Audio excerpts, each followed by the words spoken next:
హిందూ దేవులపైన చేసిన వ్యాఖ్యలకు నిరసనగా బీజేపీ కార్యకర్తలు కూడా గాంధీ భవన్ ముట్టడి చేస్తున్నారు. నిజంగానే ఒక ముఖ్యమంత్రి స్థాయిలో ఉండి హిందూ దేవులను అట్లా అవమానపరచచ్చా? ఇప్పుడు నిరసన చేసేటువంటి వ్యాఖ్యలు ఆయన ఏం చేయలేదు. ఒక ముఖ్యమంత్రి ఓ పార్టీ కార్యక్రమం మీటింగ్లో ఒక డీసీసీ అధ్యక్షుల్ని వాళ్ళకు హితబోధ చేస్తూ ఒక హిందూ ధర్మం యొక్క గొప్పతనాన్ని చాటిండు, అందుకు ఆనందపడాలి. మరి బీజేపీ వాళ్ళు ఎందుకు బాధపడుతున్నారో అర్థం కావట్లేదు. రేవంత్ రెడ్డి వ్యాఖ్యల్ని సన్యాసులు అంటే వాళ్ళు గొప్ప ఋషులు, త్యాగ పురుషులు అట్లాంటి వాళ్ళు అర్థం చేసుకుంటారు. సన్నాసులు ఉంటారే పనికిమాలిన వెధవలు బీజేపీ లాంటి వాళ్ళు, వాళ్ళకి అర్థం కాదు. రాజకీయ లబ్ధి కోసం వాళ్ళు ఏయో వ్యాఖ్యలు చేస్తుంటారు, నిరసనలు చేసుకుంటారు. వాళ్ళని చూస్తే ఏమనిపిస్తుంది అంటే వెనకడికి పని లేనుడట పిల్లి తలకాయ కొరికిండట, అట్లుంది వాళ్ళ కథ మొత్తం. పంచాయతీ ఎన్నికలు జరుపుకుంటూ కాంగ్రెస్ నాయకత్వం మొత్తం కూడా పంచాయతీలో గెలుచుకుంటూ ముందుకు పోతుంటే ఓ జాతీయ పార్టీ పెట్టుకొని పంచాయతీలో పోలేక గెలవలేక ఆడలేక పాత గజ్జలు అన్నట్టు ఉంది ఇలా కథ మొత్తం కూడా. రేవంత్ రెడ్డి ఏమన్నాడు? ఎక్కడ కూడా అఘోరపరచలేదు. కాంగ్రెస్ కార్యకర్తలకు హిత చేస్తూ ముక్కోటి దేవతలు ఉన్నారు, నిజంగానే ముక్కోటి దేవతలు ఒక్కటైనారనే పాట కూడా ఉన్నది. ఆ ముక్కోటి దేవతల్లాగా మన కాంగ్రెస్లో కూడా బహునాయకత్వం ఉంటుంది. కాబట్టి పెళ్లిగానోళ్ళకు ఒక దేవుడు అంటే ఆయన ఏం చెప్పారు, వాడుక భాషలో తెలంగాణ ప్రజలకు అంటే రాజధాని నుంచి మారుమూల పల్లె వరకు అర్థమయ్యే రీతిలో ఆయన మాట్లాడిండు. పెళ్లిగానోళ్ళకు ఒక దేవుడు అంటే బ్రహ్మచార్యానికి ప్రతీక ఎవరు? ఆంజనేయ స్వామి. పురాణాల్లో వేదాల్లో నేను తెలుగులో డాక్టరేట్ పూర్తి చేశాను. సాహిత్యం మీద కొంత అవగాహన ఉంది, పురాణాల మీద, ఇతిహాసాల మీద, భారతం రామాయణం మీద కొంత చదువుకొని నేను వాళ్ళంతా తెలివి లేదు నాకు. కాబట్టి రేవంత్ రెడ్డి గారు ఏమన్నాడు? ఆంజనేయ బ్రహ్మచారులకు ఒక దేవుడు అనకుండా పెళ్లిగానులకు ఒక దేవుడు అన్నాడు. బ్రహ్మచర్యం అంటే ఎవడికి అర్థం కాదు కాబట్టి తప్పేం లేదు కదా. ఆంజనేయ స్వామిని పెళ్ళైన వాళ్ళు కొలుస్తారు, పెళ్లిగానులు కొలుస్తారు. పురాణాల్లో ఎంతమందికి లేరు, ఇతిహాసాల్లో శ్రీకృష్ణ భగవానుడు బోధించినోడు. యుద్ధంలో అర్జునుడు అస్త్ర సన్యాసం చేసి నీకు యుద్ధం చేయనంటే యుద్ధం చేయడం అవసరమైందని చెప్పినడా లేదా? దాన్ని ప్రతి వ్యక్తులు కూడా మనం ఆపాదించుకోవడం లేదా?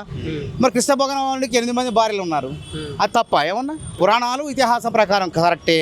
కాబట్టి అట్లాంటి వాళ్ళు కూడా దేవుళ్ళు ఉన్నారని చెప్పిండు, అది తప్పేం కాదు కదా. అదేవిధంగా అయినా దాన్ని ఎందుకు బహుభార్యతత్వం ఇతర మతాలు లేదా?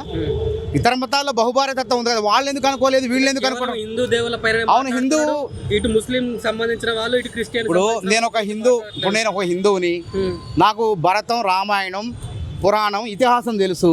నాకు ఖురాన్ ఏం తెలుసు అంటున్నా. తెలవని ఖురాన్ గురించి చెప్పి తప్పు చేసే బదులు తెలిసినటువంటి ధర్మాన్ని చెప్పడం మంచిదే కదా. పెద్దలు కానీ ప్రవచనకర్తలు ఏం చెప్తారు? గరకపాటి నరసింహారావు, చాగంటి కోటేశ్వరరావు పొద్దున్నే 6:30కు టీవీలో వాళ్ళు బీజేపీలు ఎనరేమో కానీ మేము వింటాం. కాబట్టి భాగవతులు కానీ ప్రవచనకర్తలు కానీ హరికథలు చెప్పేవాళ్ళు కానీ ఏం చెప్తారు? ధర్మాన్ని ఆచరించాలంటే ధర్మరాజుని ఉదాహరణ చెప్తారు. పోరాటానికి బలానికి ఆదర్శంగా ఎవరిని తీసుకోవాలో భీముడిని చెప్తారు, భీముడి యొక్క బలాన్ని చెప్తాడు. అదేవిధంగా దాతృత్యానికి కర్ణుడికి ఒక ఉదాహరణ చెప్తారు. తప్ప అదేమన్నా భూత అశ్లీలమా? మరి ఎక్కడ అశ్లీలమైంది వాళ్ళకి ఇది? అంటే ధర్మాన్ని ఒక ధర్మంలో వండుకుంటూ హిందూ ధర్మంలో వండుకుంటూ హిందూ ధర్మాన్ని ఔన్నత్యాన్ని చాటుతూ కార్యకర్తలకు హితబోధ చేయడం తప్ప? చెప్పండి, తప్పు కాదు. పోలీస్ ట్రైనింగ్లోనే చెప్తారు పురాణాల గురించి, భారతం ఇట్లుండాలి అట్లుండాలా. విద్యార్థులకు మనం చెప్తాం, అర్జునుడు గురి తప్పదు, ఆయన గురి ఎప్పుడు కూడా పక్షి మీద ఎక్కడో ఉంటుంది. కాబట్టి విద్యార్థులు కూడా గురి తప్పకుండా చదవాలి, మీ లక్ష్యం చదువు మీదే ఉండాలి, వేరే వాటి మీద పోవద్దని చెప్పి అర్జునుడిని మనం తీసుకుంటామా లేదా? గురువు విషయానికి ద్రోణాచార్యుడు లాంటి గురువు ఉండాలంటాం, తప్ప అదేమన్నా? ఆ విధంగా చెప్పిండు కాంగ్రెస్ కార్యకర్తలకు. దాన్ని పట్టుకొని చేసి రేవంత్ రెడ్డి యొక్క గొప్పతనాన్ని పెంచారు. ఇంకా అందరూ కూడా రేవంత్ రెడ్డి ఏదో వ్యాఖ్యలు చేసిందంటే దేశవ్యాప్తంగా గూగుల్లో వెతికారు. రేవంత్ రెడ్డి ఏమన్నా యూట్యూబ్లో వెతికితే అరే ఎక్కడ కూడా కించపరచలేదు, ఇంకా మన మతాన్ని హిందూ మతం యొక్క గొప్పతనాన్ని చాటాడు రేవంత్ రెడ్డి అని చెప్పి అందరూ కూడా అభినందిస్తున్నారు. అది వీళ్ళకి నచ్చట్లేదు. అంటే కేవలం ఇప్పుడే కాదు, గతంలో కూడా ఇటు జూబ్లీహిల్స్ బై ఎలక్షన్స్లో కూడా కాంగ్రెస్ పార్టీకి ముస్లింలతో ఇజ్జత్ ఉందని చెప్పేసి, అంటే ముస్లింలు అంటేనే అవును కాంగ్రెస్ పార్టీ అందరినీ కాపాడుకుంటుంది, అన్ని ధర్మాలని కాపాడుకుంటుంది. ముస్లింలు అంటే మైనార్టీలు అంటే ఎవరు? వాళ్ళు అల్పసంఖ్యాక వర్గాలు. హిందువులు అంటే అత్యధిక సంఖ్యలో ఉన్నవాళ్ళు. అల్పసంఖ్యాక వర్గాలను కాపాడుకోవాలా వద్దా? మనం వాళ్ళ మనోభావాలు దెబ్బతీయాలా? మనోభావాలు దెబ్బతీసేవాడు బీజేపీడు, మైనార్టీలను కాపాడుకునేవాడు కాంగ్రెస్. మేము హిందువులమే, బొక్కల మేళ్ళ వేసుకోము. మేము హిందువులు అని చెప్పి బొక్కల మేళ్ళ వేసుకొని పోయి యుద్ధాలు అవసరమైతే అనవసరంగా పిచ్చి మాటలు మాట్లాడడం. హిందూ దేవుళ్ళ గుడుల పైన దాడులు జరుగుతూ ఉంటే మాత్రం ఎందుకు అసలు వీళ్ళకి తెలియదు, సోయిందో లేదో వీళ్ళు RSS పుస్తకాలు చదవమనండి. అయోధ్యలో రామ మందిరాన్ని తలుపులు వేస్తే తాళం పగలగొట్టింది రాజీవ్ గాంధీ, కాంగ్రెస్. అది గుర్తుపెట్టుకోండి. తర్వాత శంకుస్థాపన, శిలాన్యాస్ అంటారు. శిలాన్యాస్ చేసింది రాజీవ్ గాంధీ. శంకుస్థాపన చేసి రాముడికి, అయోధ్య రాముడికి పూజలు జరిగేలా చూసింది రాజీవ్ గాంధీ. వీళ్ళకి అర్హత ఉందా అసలు? మాట్లాడే అర్హత కాంగ్రెస్ గురించి? కాంగ్రెస్ అన్ని ధర్మాలని గౌరవిస్తుంది, అనవసర విషయాలు జోలికి పోదు. అదేవిధంగా పోచమ్మ, ఎల్లమ్మ కళ్ళు పోయాలా, కోడిని కోయాలండు. అవును, ఉప్పలమ్మ, పోచమ్మ, పెద్దమ్మ గుడి దగ్గర మనం మేకను బలిచ్చేటప్పుడు ఏం పోస్తాం? తీర్థం గొంతులో కళ్ళు పోస్తామా లేదా? అది మన సాంప్రదాయమే కదా. అదేవిధంగా సమ్మక్క సారక్క దగ్గర రేపు ఉత్సవాలు జరుగుతున్నాయి. ఆ ఉత్సవాల్లో మేకను ప్రసాదం అంటారు, బలి ఇచ్చేటప్పుడు అంటే దేవతకు అర్పించేటప్పుడు గొంతులో ఏం పోస్తాం? కళ్ళు పోస్తామా లేదా?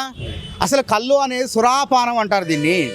సురాపానం అనేది ఇప్పటిది కాదు, అది వేదాల్లో ఉంది, పురాణాల్లో ఉంది, ఇతిహాసాల్లో ఉంది. దేవతలు రాక్షసులు కొట్టుకుంటారు సురాపానం కోసం. మరి తప్ప? రేవంత్ రెడ్డి ఎక్కడ తప్పు మాట్లాడిండు? ఉదాహరణ మాంసాహారం అన్నాడు. ఇప్పుడు పెద్దమ్మ గుడికి పోదాం, ఇప్పుడు పోదాం. గుళ్ళో పోతారు, మొక్కుతారు, బయటకు వచ్చి మేకపోతుని కోస్తారు, కోడిని కోస్తారు, ప్రసాదం తింటారు. తప్ప అది? వేములవాడ రాజన్న దగ్గర పోదాం. మేము నిజమైన హిందువులు, మేము పోతాం, గుళ్ళకు పోతాం. కాబట్టి మాకు ఈ సంస్కృతి సాంప్రదాయాలు తెలుసు. రేవంత్ రెడ్డి గారికి మాకు కానీ తెలుసు. వేములవాడ రాజన్న దగ్గర పోతాం, మనం రాజన్న మొక్కు వస్తాం. బయటకు వచ్చిన తర్వాత కూర్చున్న సత్రంలోనో ఎక్కడో కోడిని కోసుకోనో మేకను కోసుకోనో తినేసి ప్రసాదం తీసుకొని వెళ్ళిపోతాం. అది తప్ప? యాదాద్రి లక్ష్మీనరసింహ స్వామి దగ్గర పోదాం, గుట్టపైకి పోయి మొక్కు వస్తాం. ఒకప్పుడు గుట్ట మీద జరిగేది ఇవన్నీ. తర్వాత కాలక్రమేణా గుట్ట కిందకి మార్చారు ఇవన్నీ, మాంసాహారం తినేదాన్ని కూడా. అది తప్ప? ఎక్కడ తప్పు? ఉప్పలమ్మ కానీ, ముత్యాలమ్మ తల్లి జాతరలో కానీ కోళ్ళను కోయటం కానీ అది మన సంస్కృతి సాంప్రదాయంలో ఉన్నటువంటి భాగం. అది దాన్ని ఏం ఎందుకు తప్పు పడతారు? ఆయన ఏమంటానంటే, అసలు దక్షిణాది కుంభమేళ, సమ్మక్క సారక్క జాతర, మేడారం జాతర, దానికి జాతీయ హోదా ఇవ్వలేని కిషన్ రెడ్డి బీజేపీ వాళ్లకు రేవంత్ రెడ్డి గురించి మాట్లాడే నైతిక హక్కు ఉందా? చెప్పండి. ఏం తక్కువ? 3 కోట్ల మంది వస్తారు. కర్ణాటక నుంచి, తెలంగాణ నుంచి, ఆంధ్ర నుంచి, ఒరిస్సా నుంచి, మధ్యప్రదేశ్ నుంచి, ఛత్తీస్గఢ్ నుంచి, మహారాష్ట్ర నుంచి సుమారు ఆ జాతరకు 3 కోట్ల మంది వస్తారు. దానికి జాతీయ హోదా ఇవ్వమంటే మేము ఇవ్వమన్నారు. అట్లాంటి వాళ్ళకు అసలు దేవుళ్ళ గురించి మాట్లాడే నైతిక హక్కే లేదు వాళ్ళకి. రేవంత్ రెడ్డి కూడా ఎక్కడ కూడా ఏం మాట్లాడలేదు. ఏం మాట్లాడిండి అని చెప్పండి. ఆ వ్యాఖ్యలు కూడా తీయమని చెప్పండి, ఎక్కడ తప్పు పట్టమనండి ఎక్కడైనా. కాబట్టి రాజకీయం చేయడం కోసం, వాళ్ళు రాజకీయ లబ్ధి కోసం ఎన్నికల్లో గెలవలేక, పంచాయతీకి ఎన్నికల్లో గెలవలేక ఈ విధంగా రేవంత్ రెడ్డి వ్యాఖ్యల మీద పనికి మాలినటువంటి, పసలేనటువంటి నిరసన తెలుపుతున్నారు వాళ్ళు. ఇది కాంగ్రెస్ కాదు, కాంగ్రెస్ అని చెప్పేసి అంటున్నారు. సరే, అది భారతీయ జనతా పార్టీనా లేకుంటే భారతీయ జూటా పార్టీనా ప్రజలకు అర్థమైపోయింది. జూటాలు చేసి మొన్న బీహార్లో కూడా ఎట్ట గెలిచారు? 7,43,00,000 ఓట్లు అన్నారు. తీరా పోలింగ్ అయిన తర్వాత ఓట్లు వేసింది ఎంతమంది అన్నారు? 7,45,00,000 మంది. ఎట్లయితారు? ఉన్న ఓట్లు 7,43,00,000 మంది అయితే 7,45,00,000 మంది ఎట్లొచ్చారు? అందుకే వీళ్ళు రాహుల్ గాంధీ గారు చెప్పినట్టు దొడ్డిదారిలో గెలుస్తున్నారు. శకుని మాయాపాచికలు వేసి రాహుల్ గాంధీని అధికార పీఠంలోకి రాకుండా అడ్డుకుంటున్నారు. నేను ఇక్కడ కూడా రామాయణం చెప్తా. రాముడిని అరణ్యవాసం ఎన్ని సంవత్సరాలు? 14 సంవత్సరాలు. తర్వాత ప్రధానిగా హస్తినాపురంలోనే, అక్కడే అయోధ్యలోనే పట్టాభిషిక్తుడు ఎండ కాలేదా? ఈ యొక్క శకుని మాయాపాచికలు కూడా కొద్ది రోజులే. తప్పకుండా రాహుల్ గాంధీ ఢిల్లీ హస్తినాపురంలో ప్రధానమంత్రిగా పట్టాభిషిక్తుడు అవ్వటం ఖాయం. వాళ్ళకు బుద్ధి చెప్పటం ఖాయం ఈ దేశ ప్రజలు.